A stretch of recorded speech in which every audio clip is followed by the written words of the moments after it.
За 3008 може да се зборува на долго и на широко.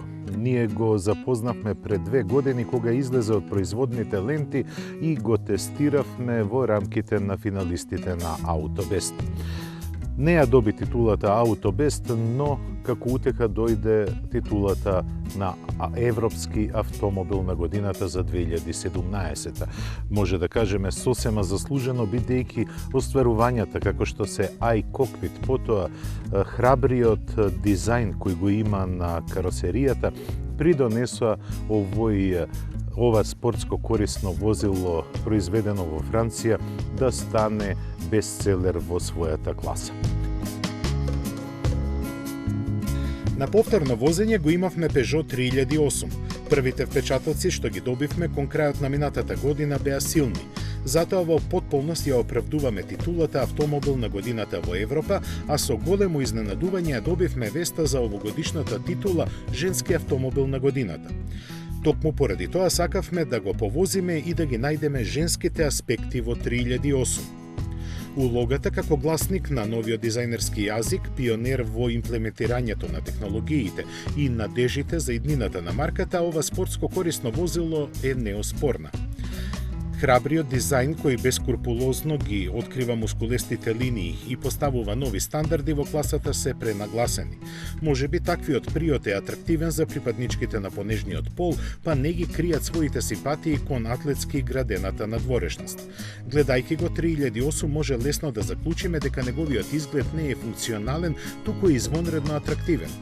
Каросеријата покрај острите линии е збогатена со впечатливи цитати чија синергија дава целина која никого не остава рамнодушен. Започнувајќи од маската на ладилникот, предните светла, динамичката контура па се до задниот дел на кого доминираат стоп светлата.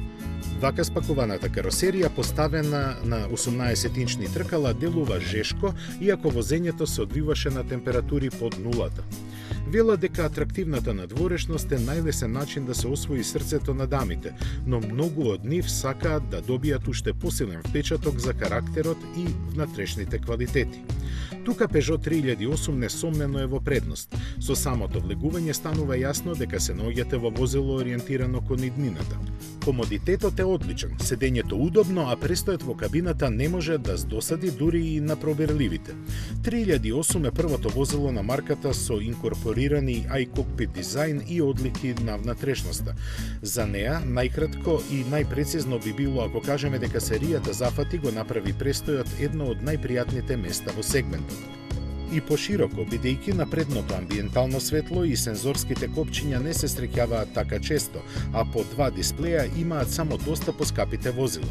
Секој детаљ во интериерот инспирира футуристичко чувство и го позиционира 3008 таму каде досега никој не бил од масовните марки. Ако зборуваме за имидж и изглед, тогаш за Peugeot 3008 треба да одвоиме многу простор. Одличната ергономија и благородниот изглед на централната конзола делуваат ултра премиум.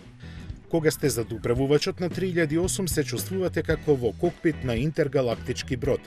Ова беа доволно причини карактерот на 3008 да го засакаат дамите.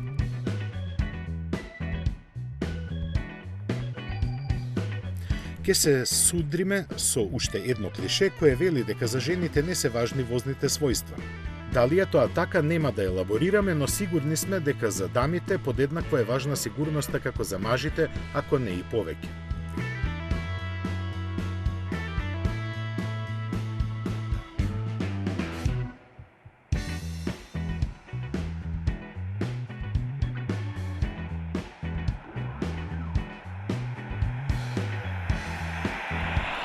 Со оглед дека огромниот дел од спортско корисните возила не се возат на терен, инженерите на Peugeot не се одлучија да вградуваат перманентен погон на сите тркала.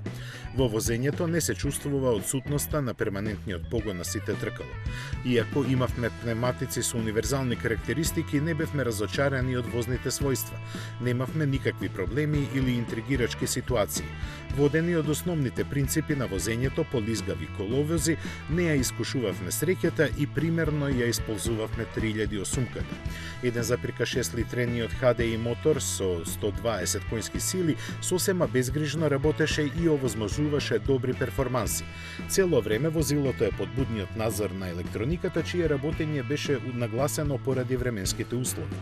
Токму електрониката го прави 3008 умен избор. Незиното работење не прави чуда, но правилното функционирање влева самодоверба кај возачот.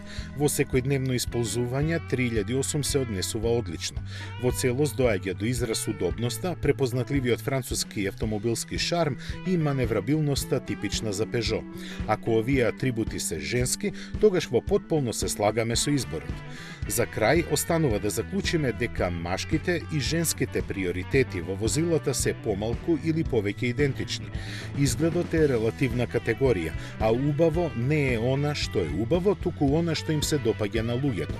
Ако Peugeot 3008 е прв избор на модерните дами, тогаш не гледам причина зошто не би го купувале и мажите. Мислам на оние вистинските.